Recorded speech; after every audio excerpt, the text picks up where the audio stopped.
Je m'appelle Wilson, j'ai 30 ans et je dirige une entreprise de technologie financière valant des millions. Mais pour ma famille, je suis toujours le punching ball.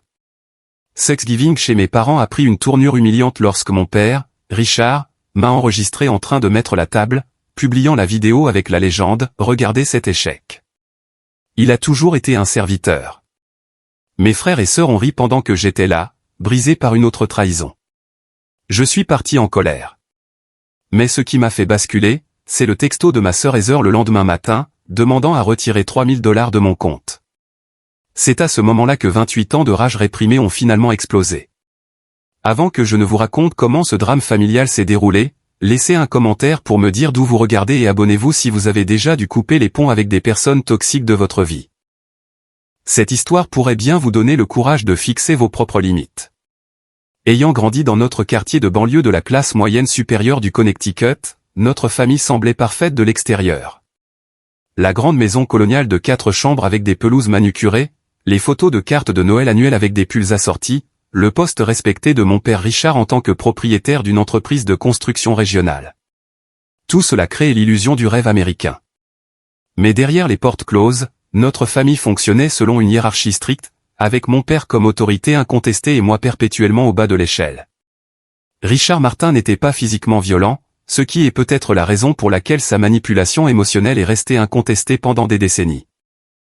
Il maniait la critique comme le scalpel d'un chirurgien, précise, calculée, et laissant des blessures qui ne guérissaient jamais correctement. Wilson est juste trop sensible, disait-il aux parents lorsque je réagissais à ses remarques cinglantes. Il doit s'endurcir s'il veut un jour devenir quelqu'un. Ma mère, Marilyn, autrefois une enseignante de maternelle aux yeux brillants avec le rêve d'ouvrir sa propre école maternelle, avait depuis longtemps renoncé à son identité pour devenir la principale complice de mon père. C'est juste la façon dont ton père montre qu'il se soucie de toi, chuchotait-elle après des coups de fouet verbaux particulièrement brutaux. Il te pousse parce qu'il veut que tu réussisses. Ses sourires nerveux et ses changements rapides de sujet sont devenus la bande-son de mon enfance. Mes frères et sœurs ont appris très tôt que s'aligner sur notre père signifiait sécurité et privilège. Brandon, de 2 ans mon aîné, a adopté l'attitude dédaigneuse de mon père à mon égard, amplifiant ses blagues sur mes intérêts pour l'informatique plutôt que pour la construction ou le football.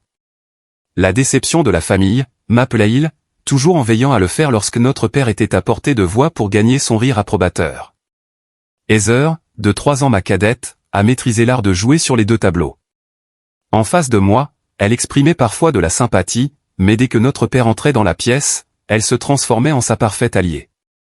Wilson est encore en train de faire son cinéma, annonçait-elle, élevant instantanément son statut tout en diminuant le mien. Ce qu'aucun d'eux ne semblait remarquer, ou peut-être ce qui les dérangeait le plus, c'est que malgré le dénigrement constant, j'excellais sur le plan scolaire. Société d'honneur nationale, major de promotion, bourse complète pour une université de l'Ivy League en informatique. Chaque réussite a été accueillie par la même réponse de mon père. Voyons voir si tu peux réellement faire quelque chose avec ça. Après l'université, alors que Brandon suivait mon père dans la construction pour finalement avoir des difficultés avec la gestion de projets, et que Heather passait d'un emploi de marketing à l'autre, qu'elle quittait lorsqu'il devenait trop stressant, j'ai fondé Trust Fund, une application de technologie financière qui simplifiait l'investissement pour les jeunes professionnels. 5 ans de nuits blanches et de bénéfices réinvestis avaient permis à l'entreprise d'atteindre une valorisation de 22 millions de dollars. Les journaux d'affaires m'appelaient un innovateur et une étoile montante. Mon père m'appelait « chanceux ». La question que tout le monde dans ma vie finissait par poser, pourquoi rentres-tu encore à la maison pour les fêtes? Ma petite amie Nathalie, avec sa formation en psychologie et ses yeux bruns chaleureux qui semblaient voir à travers mes défenses, posait cette question avec le plus d'insistance. Nous nous étions rencontrés lors d'une conférence technologique il y a 2 ans, et son soutien indéfectible m'avait montré à quoi ressemblaient réellement des relations saines. Ils sont toujours ma famille, répondais-je, bien que la justification semble de plus en plus creuse. La vérité était plus compliquée. Une partie de moi désirait encore leur approbation. Une autre partie craignait la confrontation finale qui viendrait avec l'établissement de véritables limites. Et peut-être que la vérité la plus douloureuse était que je m'accrochais encore à l'espoir qu'il changerait. Qu'un jour mon père me regarderait avec une fierté sincère. Noël dernier avait été le tournant.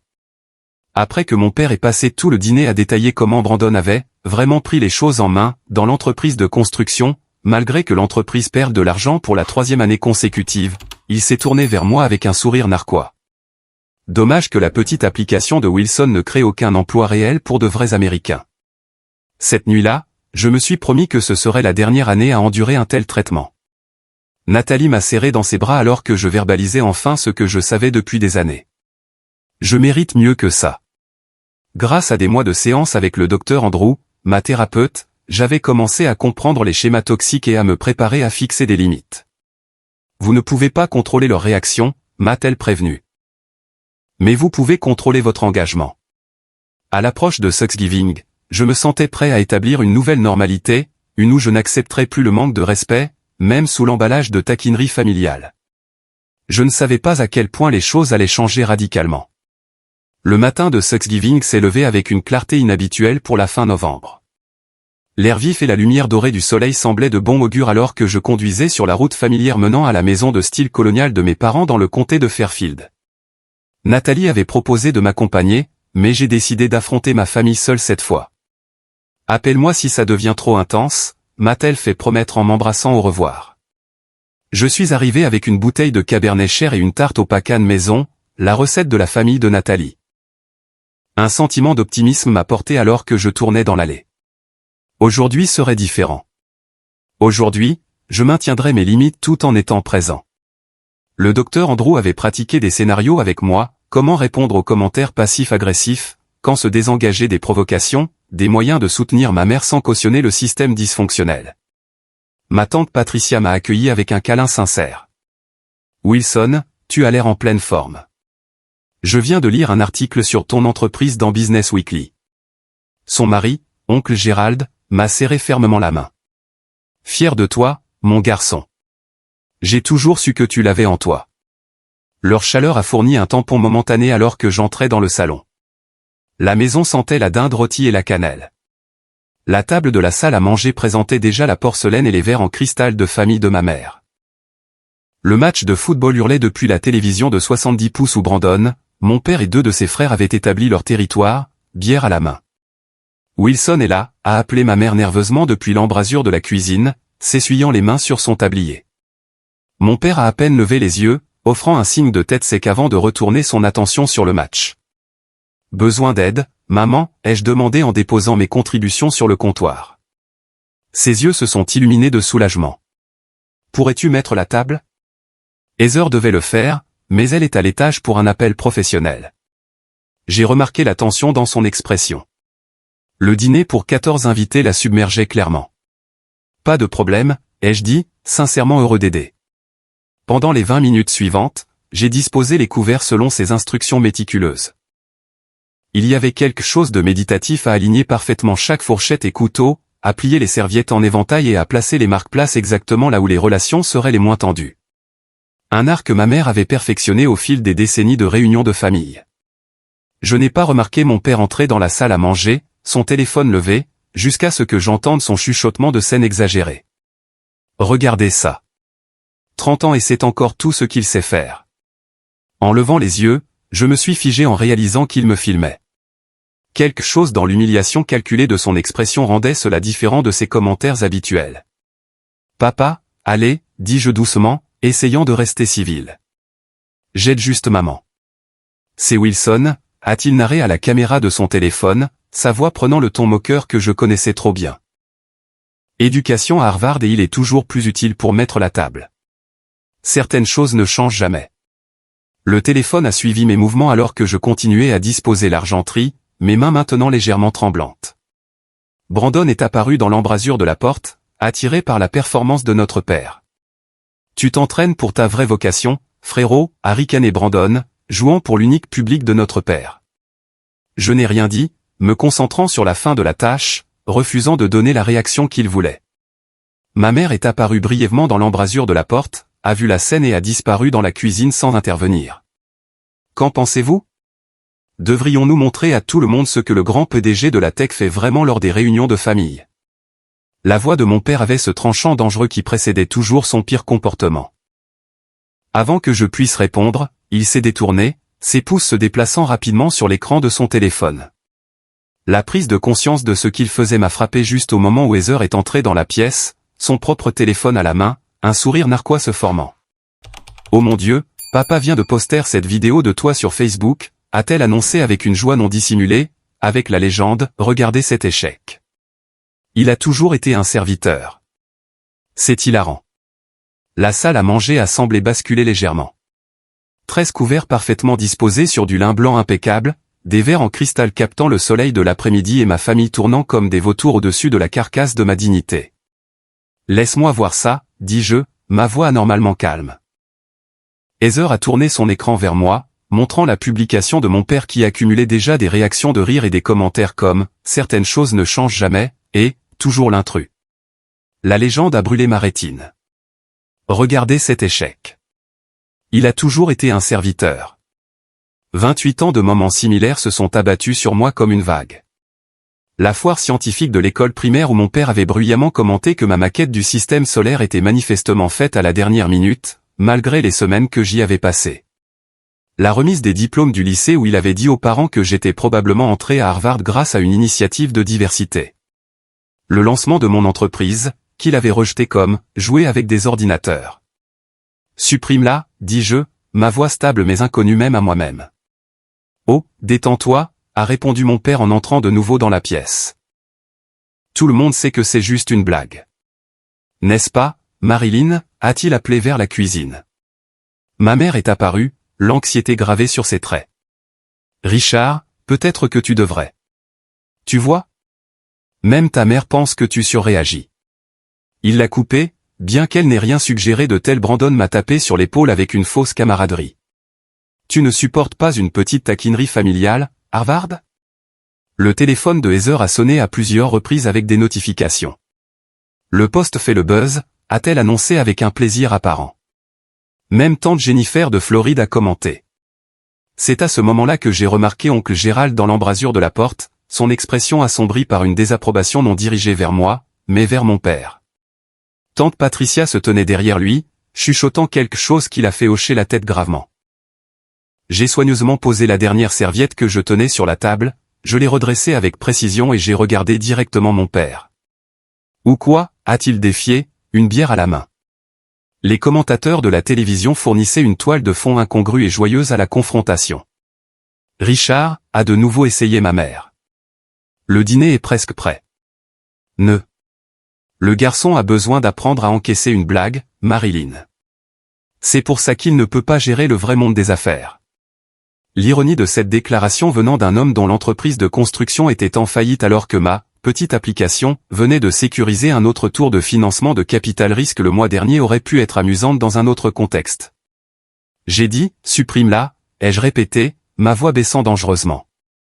Et j'ai dit, non, a répondu mon père en se rapprochant. Qu'est-ce que tu vas faire, M? Le génie de la tech? Le point de rupture n'a pas été dramatique, juste la certitude tranquille que rien ne changerait jamais à moins que je ne le change. Je pars, ai-je dit simplement. Wilson, non. La détresse de ma mère était palpable. Le dîner de Thanksgiving est presque prêt. Toute la famille est là. Laisse-le partir, a raillé mon père. Plus de dinde pour nous. Brandon a ri sur commande. Heather a jeté un coup d'œil entre nous, momentanément incertaine de quel côté offrait le plus grand avantage. Je suis sorti sans un mot de plus, ignorant les supplications de ma mère et les commentaires dérisoires de mon père sur ma sensibilité. Le trajet de retour s'est passé dans un flou d'émotions à peine contenu. Mon téléphone a vibré à plusieurs reprises, ma mère, puis Nathalie, qui avait déjà été mise au courant, probablement par l'un de mes cousins qui me suivait sur les réseaux sociaux. Cette nuit-là, blotti sur mon canapé dans les bras de Nathalie, j'ai finalement laissé les larmes couler. Je pense que j'en ai fini, ai-je murmuré. Avec quoi, a-t-elle demandé doucement. Prétendre que nous sommes une famille normale. Prétendre que tout ce que je fais sera un jour suffisant. Elle m'a serré plus fort. Tu n'as pas besoin de leur approbation pour être digne, Wilson. Tu ne l'as jamais eu. Alors que je sombrais dans un sommeil épuisé, je n'avais aucune idée que le point de rupture était encore à venir. Que le dîner de Thanksgiving n'était que l'apéritif de ce qui allait arriver le lendemain matin. Le lendemain de Thanksgiving, je me suis réveillé avec Nathalie m'apportant du café au lit avant de partir pour son service à la clinique de psychologie. Prends-le tranquillement aujourd'hui, a-t-elle conseillé en m'embrassant sur le front. Soins personnels uniquement. Suivant sa suggestion, j'ai ignoré les textos accumulés de membres de la famille et j'ai passé la matinée dans mon bureau à domicile à examiner les projections trimestrielles de Trust Fund. Le travail avait toujours été mon sanctuaire, l'endroit où l'effort correspondait directement au résultat, où ma valeur n'était pas prédéterminée par la dynamique familiale, mais construite par la compétence et l'innovation. Juste avant midi, mon téléphone a sonné avec un texto qui a brisé mon calme soigneusement construit, de Heather. Pourquoi je ne peux pas retirer $3000 de ton compte? Le système n'arrête pas de refuser. J'ai fixé le message, pensant d'abord qu'il avait été envoyé à la mauvaise personne. Puis est venu un autre « Allô? J'ai besoin de cet argent aujourd'hui. Le virement de ton compte courant ne fonctionne pas, mes doigts ont volé sur l'écran. De quoi parles-tu? Tu n'as accès à aucun de mes comptes. 3 points sont apparus pendant qu'elle tapait sa réponse. Papa l'a mise en place il y a des lustres. Je l'ai déjà utilisé quand tu voyageais. Ne sois pas difficile. Une prise de conscience froide m'a envahi. L'année dernière, lors du lancement de la nouvelle plateforme d'investissement de Trust Fund, j'avais ouvert plusieurs comptes chez First National pour tester l'interface. Mon père avait insisté pour venir me donner des conseils. Je me souvenais maintenant de lui parlant en privé avec le directeur de la banque, un ancien partenaire de golf, pendant que je signais des documents. Les mains tremblantes, je me suis connecté à mon portail bancaire en ligne. C'était là, une autorisation d'accès auxiliaire que je n'avais jamais remarquée, accordant des privilèges de retrait limités à Richard Martin, Heather Martin et Brandon Martin. L'horodatage indiquait qu'elle avait été ajoutée le jour même de l'ouverture des comptes.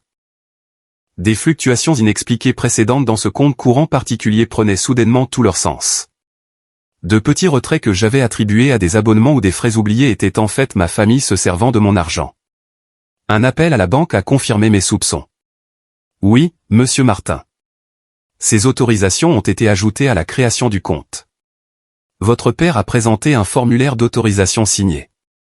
Voulez-vous que nous vous en envoyions une copie? La signature falsifiée sur le document qu'ils m'ont envoyé par email semblait assez convaincante, mon père avait clairement pratiqué. Ma gorge s'est nouée devant l'ampleur de cette violation alors que je gelais immédiatement tous les comptes et que je lançais le processus de création de nouveaux comptes avec une sécurité renforcée. Mon téléphone a sonné, Heather à nouveau. Je l'ai laissé aller à la messagerie vocale, pour qu'il sonne immédiatement avec le numéro de Brandon.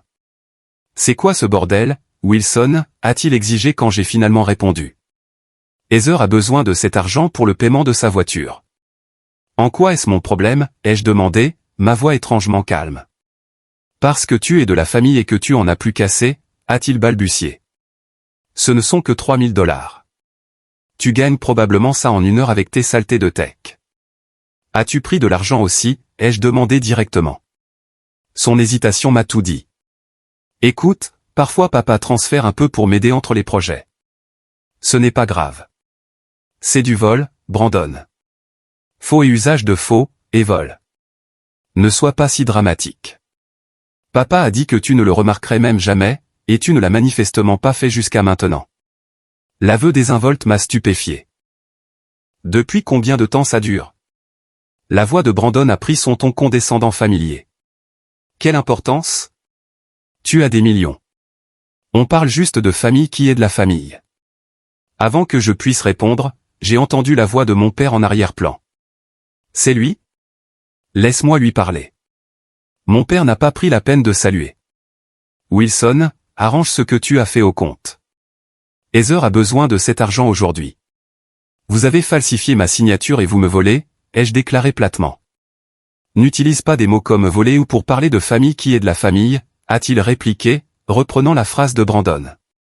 C'est donc ça, ai-je réalisé, leur justification habituelle. Et ce n'était pas un faux. Tu étais là, à la banque. J'appelle la police, ai-je dit. Les mots me surprenant moi-même.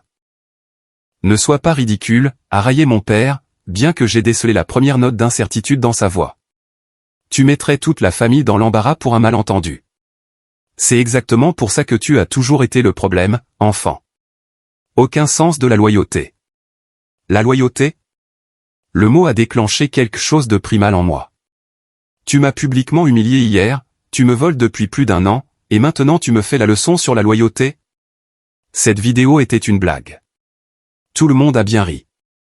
Pourquoi es-tu toujours si sensible? C'est à ce moment-là que j'ai explosé. Non pas avec la rage hurlante que mon père aurait pu attendre, mais avec une fureur froide et claire qui s'était accumulée pendant des décennies. Je ferme ces comptes aujourd'hui. J'en crée de nouveaux auxquels vous n'aurez jamais accès. Si l'un de vous contacte à nouveau ma banque, je porterai plainte pour tentative de fraude. Ça s'arrête maintenant. Espèce d'ingrat. A commencé mon père.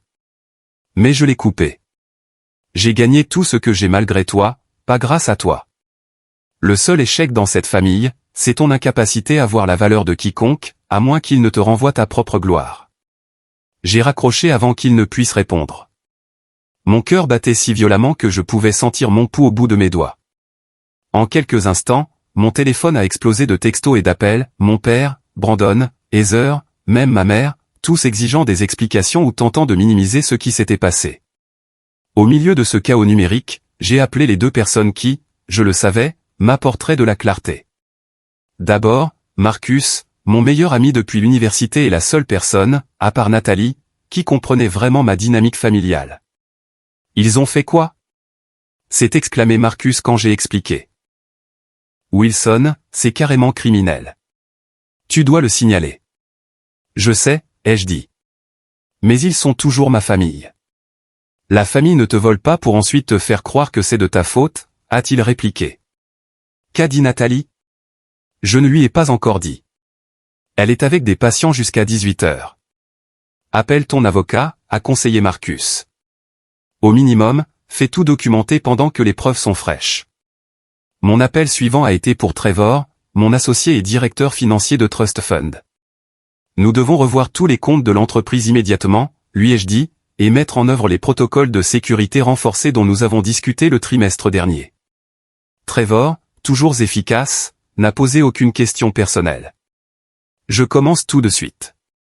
Devrions-nous nous inquiéter d'un accès non autorisé plus large? Je ne pense pas, mais vérifions tout. Et Trevor, gardons ça entre nous pour l'instant. En fin d'après-midi, j'avais parlé avec le service de lutte contre la fraude de ma banque, consulté Monsieur Peterson du service juridique et mis en œuvre une refonte complète de la sécurité de mes finances personnelles et professionnelles. Les tâches méthodiques ont fourni une distraction temporaire de la dévastation émotionnelle sous-jacente. Quand Nathalie est arrivée ce soir-là, elle m'a trouvé assis dans le noir, à ne rien regarder. Ta famille, a-t-elle simplement dit après que j'ai tout expliqué. Ce n'était pas une question, mais un diagnostic. Ma famille, ai-je convenu. Qu'est-ce que tu vas faire? J'ai pris sa main, puisant de la force dans sa chaleur. Je ne sais pas encore, mais quelque chose doit changer de façon permanente. Ce que nous ne réalisions ni l'un ni l'autre, c'est à quel point ce changement serait radical, ou à quel point la confrontation exposerait complètement des décennies de secrets de famille que je n'avais jamais soupçonnés. Le week-end suivant Thanksgiving s'est déroulé comme un thriller psychologique. Le samedi matin, j'avais sécurisé mes comptes financiers, changé tous les mots de passe et mis en place l'authentification à 2 facteurs sur tout, de mon email à mon compte Netflix. Le sentiment de violation m'avait tenu éveillé la majeure partie de la nuit, mon esprit cataloguant chaque interaction avec ma famille à travers ce nouveau prisme de la trahison. Mon téléphone était devenu un champ de bataille. La discussion de groupe familial a explosé avec des messages allant de l'indignation vertueuse, mon père, à la manipulation larmoyante, ma mère, en passant par des menaces pures et simples, Brandon. Heather oscillait entre des demandes en colère et des tentatives de me culpabiliser, son désespoir financier devenant de plus en plus évident. Tu as toujours été égoïste, a écrit mon père. Cela ne fait que prouver ce que nous avons toujours su de toi. S'il te plaît, Wilson. Ta sœur a vraiment besoin de cet argent, a plaidé ma mère. Ne peux-tu pas trouver dans ton cœur de l'aide pour la famille? L'approche de Brandon était plus directe. Tu regretteras de t'être fait des ennemis de nous. La famille sait où tous les cadavres sont enterrés. J'ai mis la conversation en sourdine sans répondre, ce qui n'a fait qu'intensifier leur tentative par message direct, email et finalement appel à mon numéro professionnel. Trevor a rapporté que mon père avait même appelé notre ligne de relation avec les investisseurs, bien qu'il ait refusé de me dire ce qui avait été dit. Le dimanche, le conflit s'était répandu sur les réseaux sociaux. Heather a publié une attaque à peine voilée sur les « tech bros privilégiés qui oublient d'où ils viennent », que plusieurs membres de la famille élargie ont aimé. Mon père a partagé un article sur le narcissisme dans la génération numérique avec des commentaires pointus sur les « enfants ingrats ». Ce à quoi il ne s'attendait pas, c'est le soutien silencieux qui a commencé à affluer de quartiers inattendus. Oncle Gérald, le frère cadet de mon père, m'a appelé directement. J'ai vu ce que Richard a fait à Thanksgiving, Wilson. Cette vidéo était complètement inappropriée, a-t-il dit, la voix grave. Et entre nous, je soupçonne depuis des années que ton père n'est pas tout à fait honnête sur les questions financières. Tante Patricia a suivi avec un texto de soutien. Tu as toujours été le plus fort, Wilson. Ne les laisse pas déformer la situation. Encore plus surprenant a été l'email de ma cousine Jennifer. Ils m'ont fait la même chose il y a 3 ans quand j'ai reçu mon héritage de grand-mère. Reste fort. Le développement le plus choquant est survenu tard le dimanche après-midi, lorsque le portier a appelé pour annoncer que Brandon était dans le hall et demandait à monter. Nathalie, qui était restée avec moi tout le week-end, a semblé alarmée. Veux-tu que je lui demande de partir ? A-t-elle offert ? Après un moment de réflexion, j'ai secoué la tête. Non, écoutons ce qu'il a à dire. Brandon est arrivé à ma porte sans son assurance habituelle. Son visage était hagard, son apparence habituellement impeccable débraillée. Sans attendre d'invitation, il m'a dépassé pour entrer dans l'appartement. Tu dois arranger ça, a-t-il exigé, faisant les 100 pas dans le salon comme un animal en cage. Papa est en train de perdre la tête. Il menace de te déshériter. Il faudrait d'abord qu'il possède quelque chose de valeur, ai-je répondu d'un ton égal, ce qui m'a valu un regard acéré de mon frère. Ce n'est pas une blague, Wilson. La famille est en train de s'effondrer. La famille était déjà brisée, Brandon. Ça l'a juste révélé. Il a passé une main dans ses cheveux, un geste si réminisce de notre père que cela m'a momentanément désorienté. Écoute, peut-être que papa n'aurait pas dû configurer ses autorisations de compte sans te le dire. Je comprends que tu sois contrarié. Contrarié, ai-je fait l'écho. Brandon, il a commis une fraude. Toi et Heather avez pris mon argent sans permission. Ça va bien au-delà de la contrariété. Ce n'était pas comme ça, a-t-il insisté, bien que ses yeux ne puissent rencontrer les miens. Papa a dit que tu avais accepté d'aider la famille financièrement. Que tu voulais nous soutenir, mais que tu ne voulais pas gérer les demandes directement. La prise de conscience que mon père avait menti non seulement à moi, mais à mon sujet, m'a frappé durement. Et tu as cru ça ? Après la façon dont il a toujours parlé de moi. Brandon s'est effondré sur mon canapé, semblant soudainement épuisé. Tu ne comprends pas ce que c'est que de travailler pour lui, Wilson. Chaque jour, c'est l'enfer. Rien n'est jamais assez bien. L'entreprise perd de l'argent, mais il refuse de changer quoi que ce soit. Pour la première fois, j'ai vu mon frère non pas comme mon bourreau, mais comme une autre victime de la manipulation de mon père, bien qu'il ait fait des choix différents des miens. Pourquoi Heather a-t-elle besoin de $3000 si urgemment ? Ai-je demandé, changeant de sujet. Le rire de Brandon était amer. Elle a maximisé ses cartes de crédit en essayant de répondre aux attentes de papa. La voiture de luxe, l'appartement de luxe, tout ça, c'est de la poudre aux yeux. Elle croule sous les dettes, mais elle a une peur bleue de le lui faire savoir. Et toi ? Il n'a pas voulu croiser mon regard. La gestion de la construction ne paie plus ce que c'était. Et papa, il reprend la plupart de ce que je gagne dans l'entreprise. L'image qui se formait était à la fois troublante et éclairante. Mon père avait créé un système familial de dépendance financière tout en favorisant la compétition et le ressentiment, nous gardant tous trop occupés à nous battre les uns contre les autres pour reconnaître son rôle de marionnettiste. Notre conversation a été interrompue par un appel de ma mère, auquel Brandon a immédiatement répondu sur haut-parleur. Brandon, Dieu merci, tu es avec Wilson. Ton père parle d'y aller lui-même. Il a bué. Dis-lui de ne pas venir, a interrompu sèchement Brandon. Je m'en occupe. Tu ne comprends pas, la voix de ma mère avait cette qualité tendue qu'elle acquérait quand elle essayait de ne pas pleurer. Il dit des choses terribles, Brandon, sur nous tous, mais surtout sur Wilson. Je ne l'ai jamais vu comme ça. Quel genre de choses, ai-je demandé en me penchant vers le téléphone. La surprise de ma mère en entendant ma voix était évidente. Wilson. Oh, mon chéri, s'il te plaît, donne juste à ta sœur l'argent dont elle a besoin.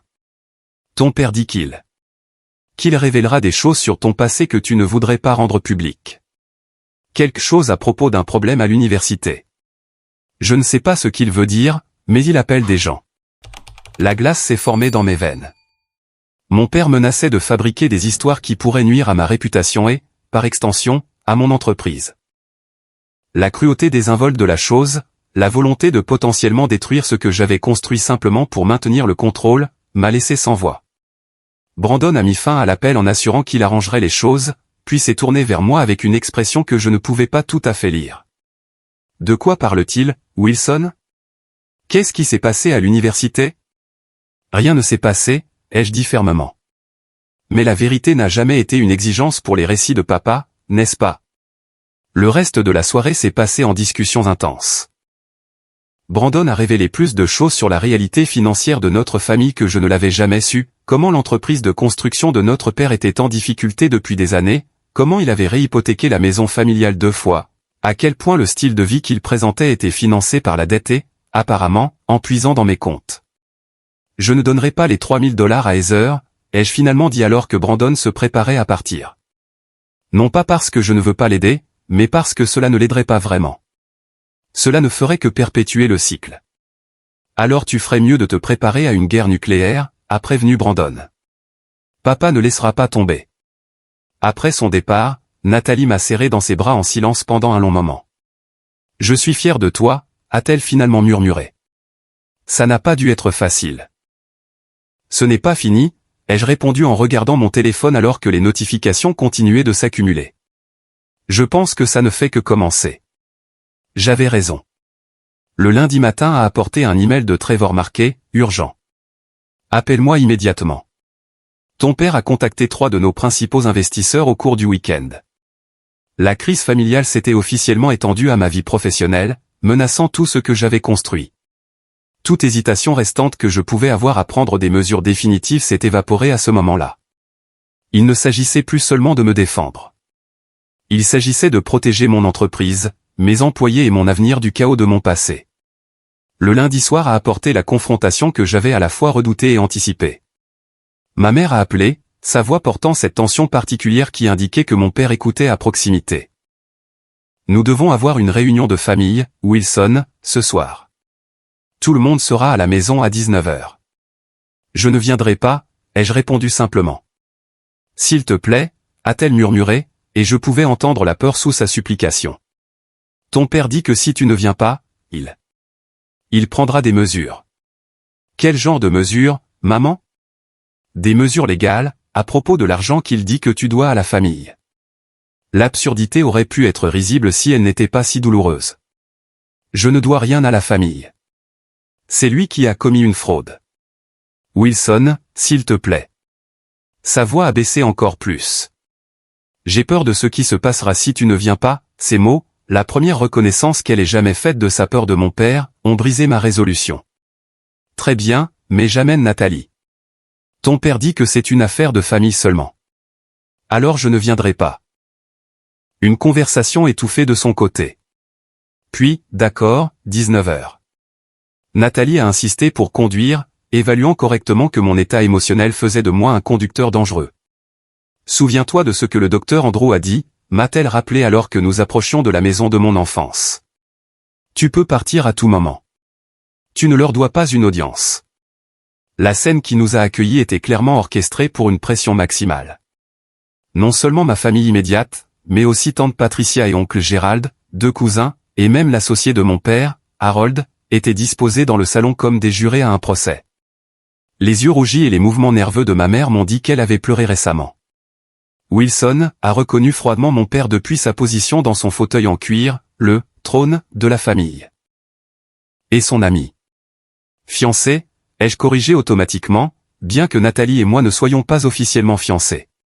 Le mot semblait juste à ce moment-là, provoquant un petit sourire de sa part et un froncement de sourcils de mon père.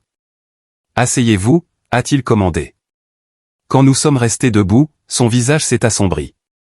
C'est toujours ma maison, et vous respecterez ça. Pourquoi suis-je ici, papa, ai-je demandé en utilisant délibérément le terme familier pour rappeler à toutes les personnes présentes les prétendus liens familiaux invoqués. Tu sais pourquoi, a-t-il lâché. Ton comportement est inacceptable. Tu as mis la famille dans l'embarras, affligé ta mère et laissé ta sœur dans une crise financière. Jerry, un son court et incrédule. Mon comportement est inacceptable? Vous avez publié une vidéo humiliante de moi en ligne, falsifié ma signature, volé sur mes comptes, puis m'avez menacé quand j'ai arrêté le vol. Personne n'a rien volé, a-t-il insisté. Les finances familiales ont toujours été communes dans cette maison. Pas mes finances, ai-je répliqué. Pas l'argent que j'ai gagné en construisant une entreprise que vous avez constamment dénigrée. Heather s'est avancé alors, son expression un masque de contrition étudié. Wilson, je ne savais pas que papa ne t'avait pas parlé de l'accès au compte. Je pensais que tu savais et que tu étais d'accord. Le mensonge transparent flottait dans l'air entre nous. Avant que je puisse répondre, Brandon a parlé de manière inattendue.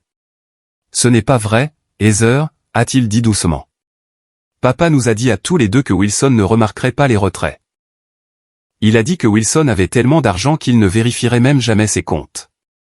Le visage de mon père a rougi de colère. Brandon. J'en ai marre des mensonges. Mon frère a continué, sans croiser le regard de notre père. Wilson a raison. Ce que nous avons fait était mal. Le silence est tombé dans la pièce. Cette fissure inattendue dans le front uni a semblé déstabiliser mon père de son scénario soigneusement planifié. Il s'est rapidement ressaisi. Très bien. Peut-être y a-t-il eu un malentendu sur les comptes.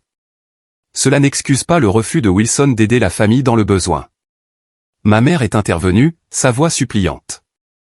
Wilson, mon chéri, nous te demandons juste d'aider ta sœur cette seule fois. 3 000 $ ne représentent rien pour toi, mais feraient une si grande différence pour elle. Il ne s'agit pas de l'argent, maman, ai-je essayé d'expliquer. Il s'agit du schéma. Papa m'humilie, puis s'attend à ce que je finance la famille. Heather participe à l'humiliation, puis demande de l'argent. Où est-ce que ça s'arrête? La famille ne tient pas les comptes, a déclaré mon père pompeusement. Vraiment? Tu as tenu les comptes toute ma vie, ai-je rétorqué. Chaque échec perçu, chaque décision qui n'était pas conforme à ta vision, chaque réussite dont tu ne pouvais pas t'attribuer le mérite, tout a été comptabilisé et retenu contre moi. Tante Patricia, qui était restée silencieuse jusqu'à présent, s'est soudainement levée. Il a raison, Richard. Tu as toujours traité Wilson différemment. Nous l'avons tous vu pendant des années. Le visage de mon père s'est tordu de fureur. Reste en dehors de ça, Patricia.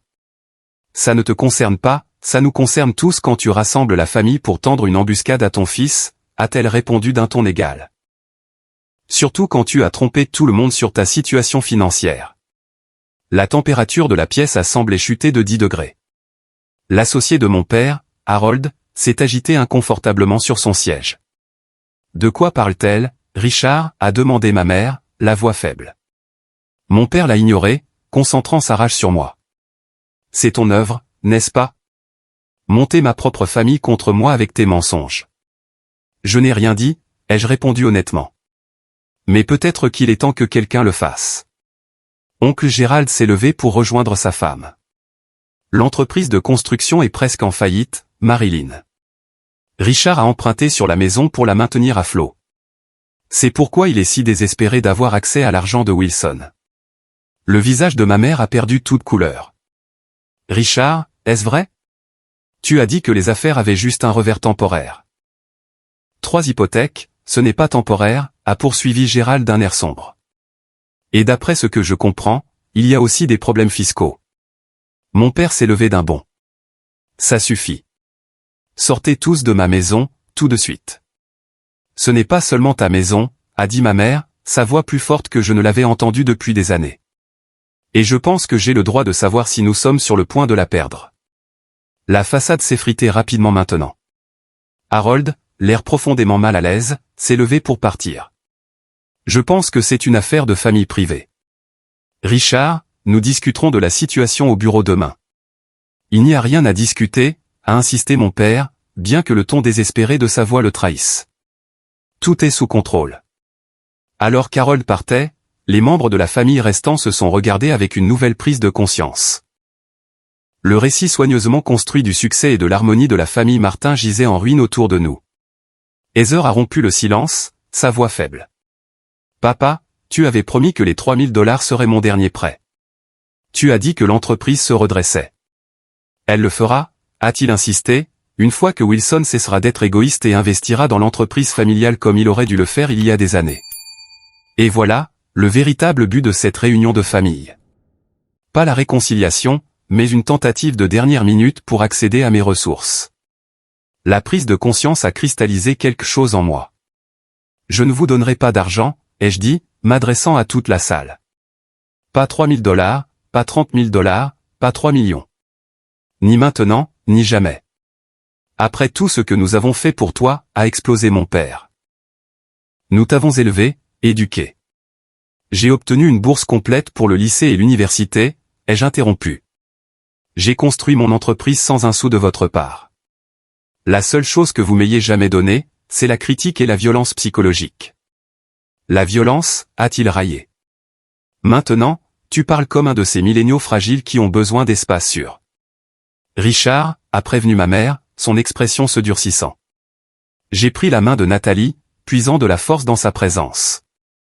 J'en ai fini. Fini de la manipulation. Fini du gaslighting. Fini de prétendre que nous sommes une famille normale avec des désaccords normaux. Qu'est-ce que ça veut dire, exactement, a exigé mon père. Ça veut dire que je coupe complètement les ponts. Je ne reviendrai pas pour Noël, les anniversaires ou toute autre réunion de famille. Je ne prendrai pas d'appel ni ne répondrai aux messages. Et je ne fournirai certainement pas de soutien financier. Le silence qui a suivi était assourdissant. Ma mère a commencé à pleurer doucement. Brandon fixait le sol. Heather avait l'air sous le choc. Le visage de mon père s'est transformé en quelque chose de laid et d'inconnu. Espèce d'ingrat. A-t-il commencé en s'avançant vers moi. Oncle Gérald s'est interposé. Ça suffit, Richard. Écarte-toi de mon chemin, a grondé mon père. Je le veux hors de cette maison. Je pars déjà, ai-je dit calmement. Maman, si tu as un jour besoin d'aide pour t'éloigner de lui, appelle-moi. L'offre ne s'étendra pas à un soutien financier pour lui ou son entreprise, mais elle sera toujours là pour toi. N'ose pas essayer de monter ma femme contre moi, a grogné mon père. Je vais te détruire, Wilson. Je vais dire à tout le monde ce que tu es vraiment.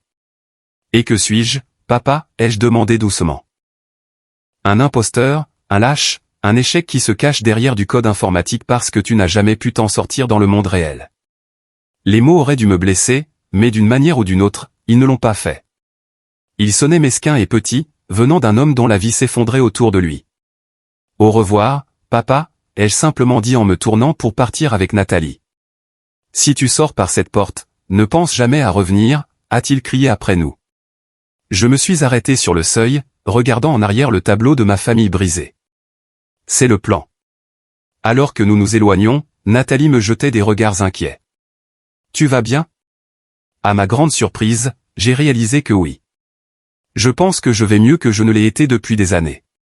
Le lendemain, j'ai rencontré Monsieur Peterson pour assurer une protection juridique contre toute action potentielle que mon père pourrait entreprendre. J'ai contacté le docteur Andrew pour planifier des séances supplémentaires afin de traiter le changement sismique dans ma vie, et j'ai appelé Trevor pour lui expliquer la situation et élaborer une stratégie pour rassurer les investisseurs que mon père aurait pu contacter. J'aurais dû faire ça il y a des années, ai-je dit à Nathalie ce soir-là alors que nous étions assis sur mon balcon à regarder les lumières de la ville. Tu n'étais pas prêt avant, a-t-elle dit sagement. La guérison se fait à son propre rythme. Aussi douloureuse qu'ait été la rupture, je me sentais plus léger que je ne l'avais été depuis des décennies. La longue ombre que mon père avait jetée sur ma vie s'estompait enfin, me permettant d'entrer pleinement dans la lumière de qui je pourrais devenir sans que ces critiques constantes ne résonnent dans mon esprit. Le chemin à parcourir ne serait pas facile. Des décennies de conditionnement ne disparaissent pas du jour au lendemain. Mais pour la première fois, je faisais face à l'avenir, libéré du poids de la recherche d'une approbation que je ne recevrais jamais.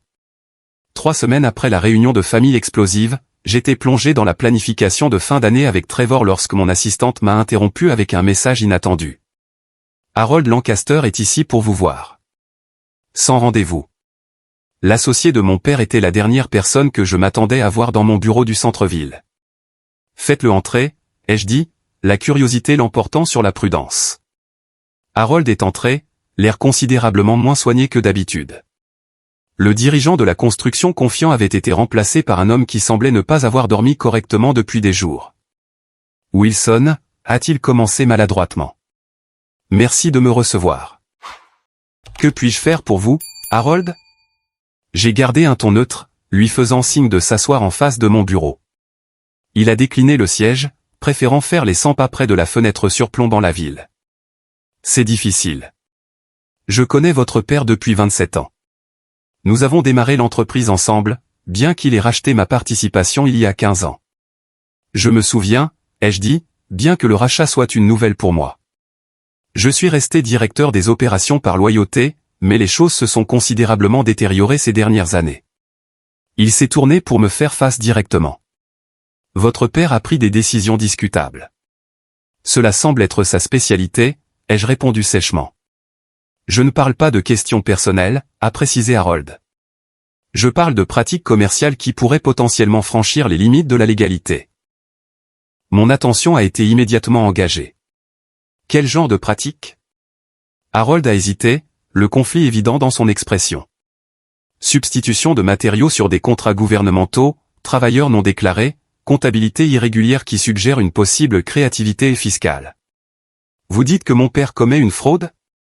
Je dis que je suis mal à l'aise avec certains aspects de la gestion de l'entreprise, a répondu Harold prudemment. Et après avoir été témoin de son comportement chez vos parents ce soir-là, je m'inquiète de sa stabilité. Pourquoi venir me voir, ai-je demandé, bien que je soupçonne la réponse. Parce que malgré tout, c'est toujours votre père. Et parce que si ces problèmes sont révélés par des canaux officiels, les conséquences pourraient être graves. J'ai étudié Harold, évaluant ses motivations.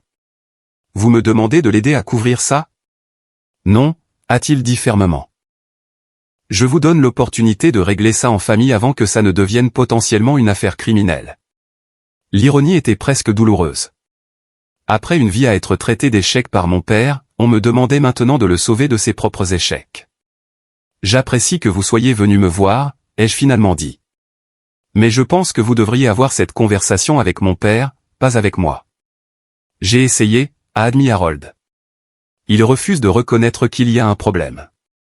Il prétend que ce ne sont que des mesures temporaires jusqu'à ce que l'entreprise se redresse. J'ai soupiré. Le poids de l'obligation familiale se heurtant à ma récente résolution de couper les ponts. Je vais devoir y réfléchir. Après le départ d'Harold, j'ai appelé Marcus pour avoir son avis.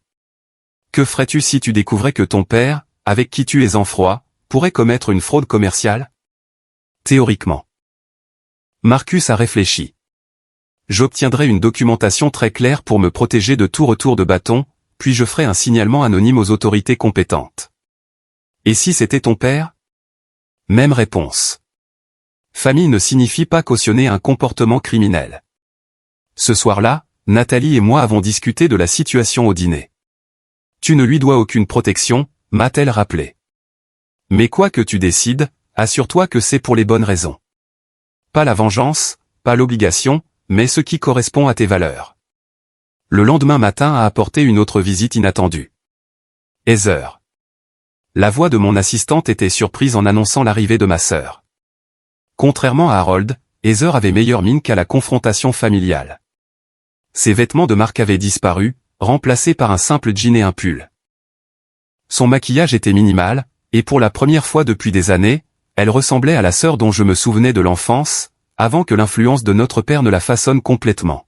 « Salut », a-t-elle dit avec hésitation, planant dans l'embrasure de la porte. « On peut parler ?» Ça dépend de quoi, ai-je répondu en désignant le fauteuil visiteur. Elle s'est assise, les mains se tordant nerveusement sur ses genoux. Je voulais m'excuser pour tout, la vidéo, l'argent, tout. J'ai eu tort. L'aveu simple m'a surpris. Qu'est-ce qui a changé? Tout, a-t-elle dit avec un rire creux. Après ton départ ce soir-là, maman a commencé à poser des questions sur les finances familiales. Il s'avère que papa a réhypothéqué la maison 3 fois sans le lui dire. Ils sont endettés jusqu'au cou. La maison, les voitures, même sa police d'assurance vie a des prêts dessus. Et comment cela se rapporte-t-il à tes excuses? Ses yeux ont rencontré les miens directement. Parce que j'ai réalisé que je jouais le même jeu que papa, projeter le succès tout en croulant sous les dettes. Prendre ton argent était mal, mais faire semblant d'avoir ma vie en main alors que je m'effondrais l'était aussi. Pour la première fois depuis des années, j'ai vu ma sœur clairement, non pas comme une antagoniste, mais comme une autre victime de l'influence toxique de notre père. « Qu'est-ce que tu vas faire maintenant ?» ai-je demandé. J'ai quitté mon travail de marketing, celui que je détestais mais que je gardais parce qu'il impressionnait papa.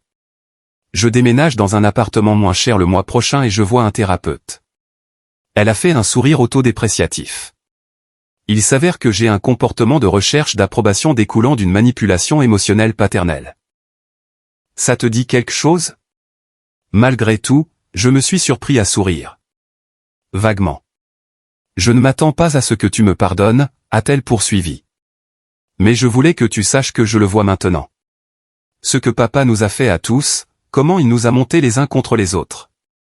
Avant que je puisse répondre, mon téléphone a sonné avec un texto de Brandon. Tu savais pour le contrôle fiscal ? Papa panique. Les pièces se sont emboîtées. Les avertissements d'Harold, le besoin désespéré d'argent de mon père, l'instabilité croissante.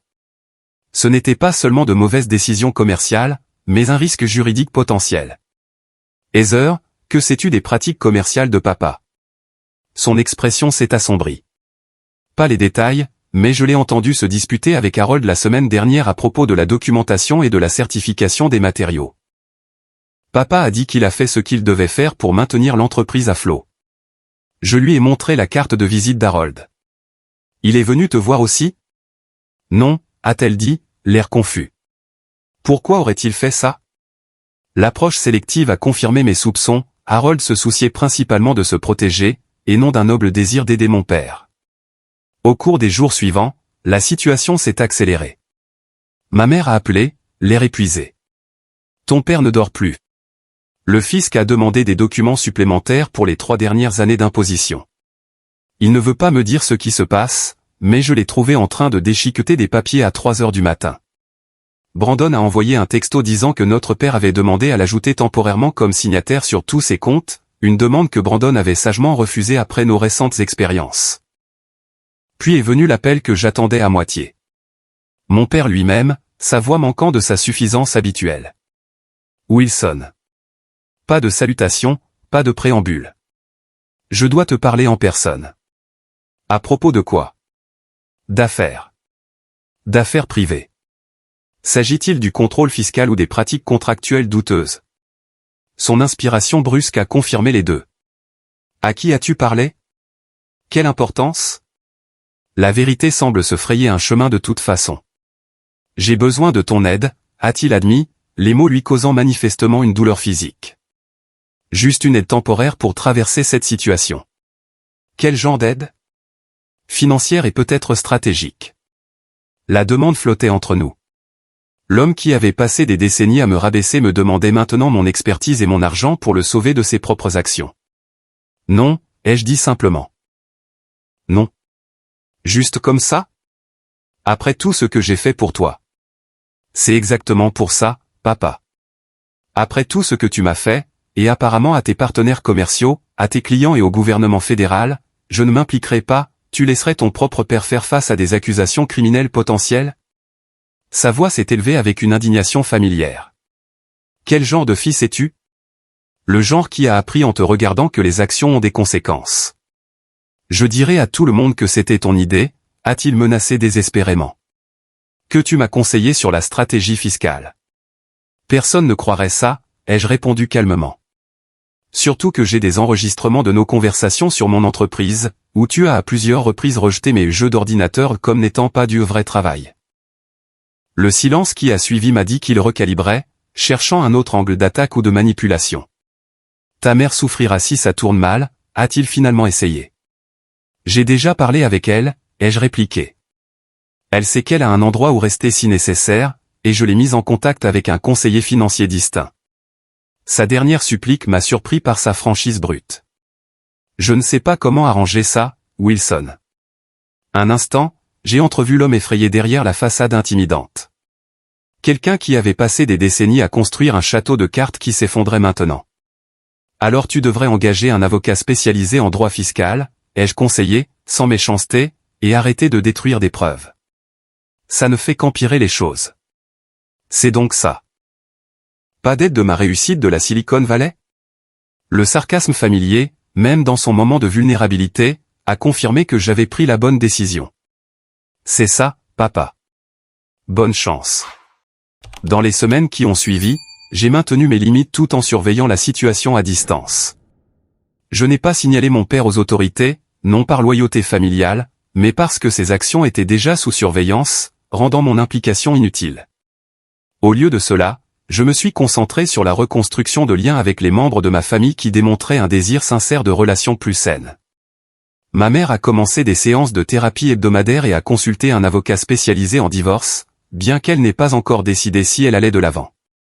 Brandon a maintenu un contact prudent, naviguant toujours dans sa loyauté compliquée envers notre père, mais faisant des efforts pour établir sa propre identité. Heather s'est engagée le plus pleinement dans le changement. Après avoir déménagé dans un appartement modeste et trouvé un emploi dans une organisation à but non lucratif qu'elle appréciait réellement, elle a rejoint un groupe de soutien pour les enfants adultes de narcissiques. Notre relation, bien qu'encore en guérison, avait trouvé une nouvelle base dans le respect mutuel plutôt que dans la compétition.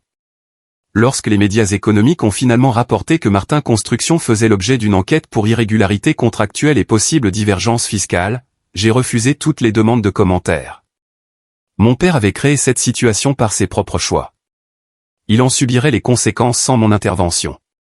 Certains auraient pu appeler cela de la vengeance, le laisser échouer si publiquement sans aide. Je voyais les choses différemment.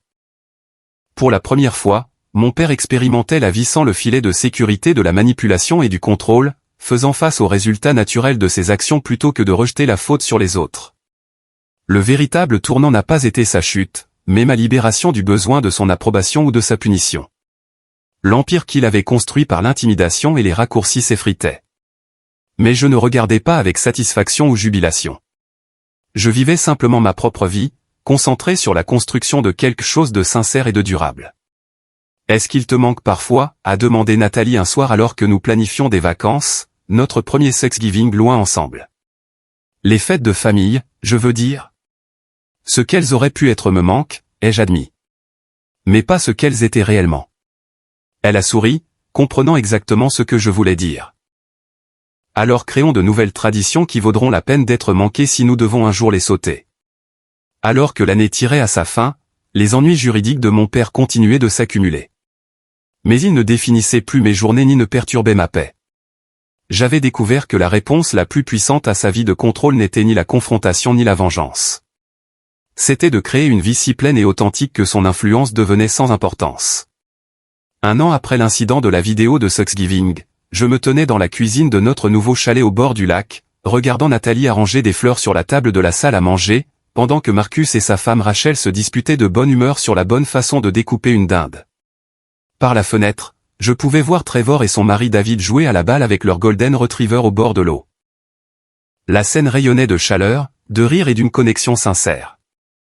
Tout ce que Thanksgiving devrait être, mais n'avait jamais été dans la maison de mon enfance. Un sou pour tes pensées, dit une voix à côté de moi. Ma mère, semblant des années plus jeune qu'à Thanksgiving dernier, me tendit un verre de vin. Je pensais juste à quel point les choses peuvent changer en un an, ai-je répondu en acceptant le verre avec un sourire. En effet, les transformations avaient été profondes. Ma mère avait finalement demandé le divorce après 34 ans de mariage. Une décision catalysée par la découverte des tromperies financières de mon père, mais finalement enracinée dans sa reconnaissance croissante de la violence psychologique qu'elle avait subie et cautionnée. Le condo de 3 chambres qu'elle possédait maintenant entièrement, grâce à mon insistance pour l'inclure dans le règlement du divorce, était devenu un sanctuaire paisible où elle redécouvrait des intérêts abandonnés des décennies auparavant. « As-tu eu de ces nouvelles récemment ?» ai-je demandé, sans avoir besoin de préciser de qui il s'agissait. Elle a secoué la tête. « Pas depuis l'accord de plaidoyer. Heather lui a rendu visite la semaine dernière, cependant. Mon père avait finalement évité la prison en acceptant un accord de plaidoyer pour évasion fiscale et fraude contractuelle, 5 ans de probation, des pénalités financières importantes et la perte permanente des privilèges de passation de marché public. Martin Construction avait été dissoute, ses actifs vendus pour couvrir les dettes. À 63 ans, Richard Martin travaillait comme consultant pour un ancien concurrent, son empire et son influence réduits à un souvenir. Comment allait-il, ai-je demandé. Non par sollicitude, mais par légère curiosité. Amer, a simplement dit ma mère, blâmant toujours tout le monde sauf lui-même. Certaines choses ne changent jamais, une vérité que j'avais finalement acceptée à propos de mon père. L'homme qui avait dominé mon enfance avec la critique et la manipulation ne reconnaîtrait probablement jamais les dommages qu'il avait causés ni ne chercherait une véritable réconciliation. Cette acceptation avait été la dernière étape de mon parcours de guérison. Comprendre que je ne pouvais pas le changer, seulement ma réaction à son égard. Heather est arrivé alors, portant un cheesecake à la citrouille fait maison, et accompagné de son nouveau petit ami, Kyle, un professeur d'histoire de lycée à la voix douce qui la traitait avec le respect qu'elle avait finalement reconnu mériter. Après 9 mois de thérapie et de conseils en matière de dette, ma sœur était devenue quelqu'un avec qui j'appréciais sincèrement passer du temps.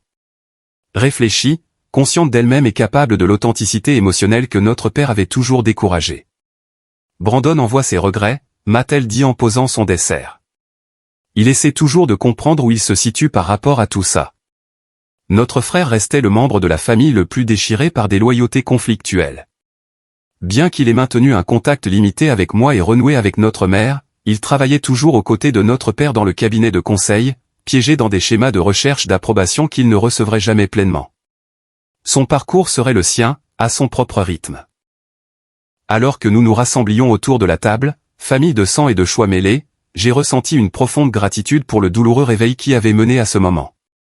Le docteur Andrew m'avait aidé à comprendre que parfois, la plus grande croissance vient de nos blessures les plus profondes. Une perspective qui avait transformé ma vision des événements de l'année précédente. Avant de manger, dis-je en levant mon verre, je veux remercier tout le monde d'être ici. Il y a un an, je n'aurais pas pu imaginer une fête remplie de tant d'amour et d'acceptation sincère. Chacun de vous a joué un rôle en m'aidant à comprendre ce que signifie une vraie famille. Nathalie m'a serré la main sous la table, sa bague de fiançailles captant la lumière. Notre mariage était prévu pour le printemps, un nouveau départ symbolisant tout ce que nous avions construit ensemble. À la famille choisie, a proposé Marcus en levant son verre. Et aux limites, a ajouté ma mère avec un sourire entendu qui en disait long sur son propre parcours de guérison. Après le dîner, alors que les conversations fusaient autour de moi, je suis sorti sur la terrasse surplombant le lac. L'air d'automne portait l'odeur du pin et de la fumée de bois, l'eau reflétant un miroir parfait d'étoiles au-dessus. Mon téléphone a vibré avec un message texte d'un numéro inconnu. Joyeux Thanksgiving, papa. Seulement 2 semaines plus tôt, un tel message aurait pu déclencher de l'anxiété ou de la colère. Maintenant, je l'ai simplement reconnu comme une information, sans y répondre ni le supprimer. Le pouvoir que ces 2 mots avaient autrefois sur moi s'était dissipé comme la brume matinale sur le lac. La guérison n'était pas venue par la confrontation ou la vengeance, bien que les deux aient joué leur rôle dans le parcours.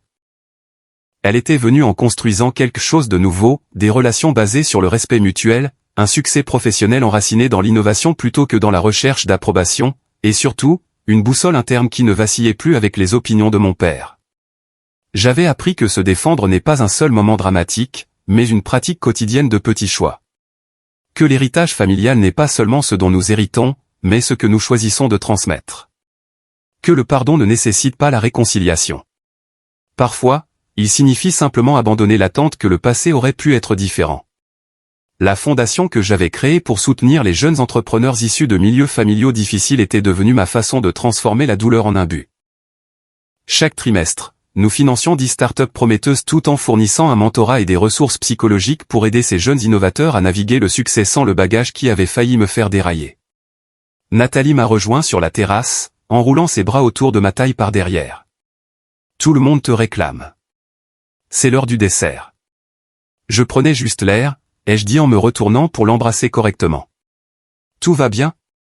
J'ai hoché la tête, le pensant vraiment. Mieux que bien.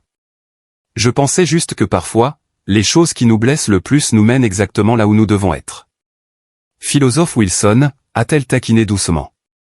Garde un peu de sagesse pour tes mentorés. À l'intérieur, la chaleur et les rires nous ont rappelé. C'étaient les personnes qui m'avaient soutenu dans l'obscurité. Qui m'avaient rappelé ma valeur quand je l'avais oubliée. Qui m'aimaient non pas pour ce que je pouvais fournir, mais simplement pour qui j'étais. En rejoignant le rassemblement, j'ai réalisé la leçon la plus profonde de l'année écoulée.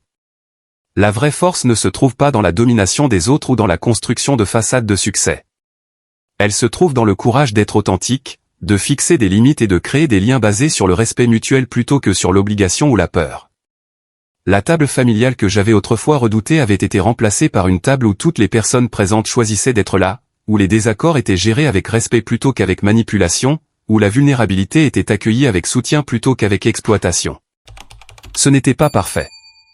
Rien d'humain ne l'est jamais, mais c'était réel d'une manière que les performances élaborées de mon enfance n'avaient jamais été. Plus tard dans la soirée, alors que nos amis et notre famille se préparaient à partir, ma mère m'a pris à part. Je dois m'excuser, a-t-elle dit, ses yeux clairs et directs d'une manière qu'il l'avait rarement été pendant mon enfance. J'aurais dû te protéger. J'aurais dû parler il y a des années. Tu parles maintenant, ai-je répondu en la serrant dans mes bras. C'est ça qui compte. Alors que le chalet se vidait et que le calme revenait, Nathalie et moi nous sommes assis devant la cheminée, contemplant l'année écoulée et l'avenir à venir.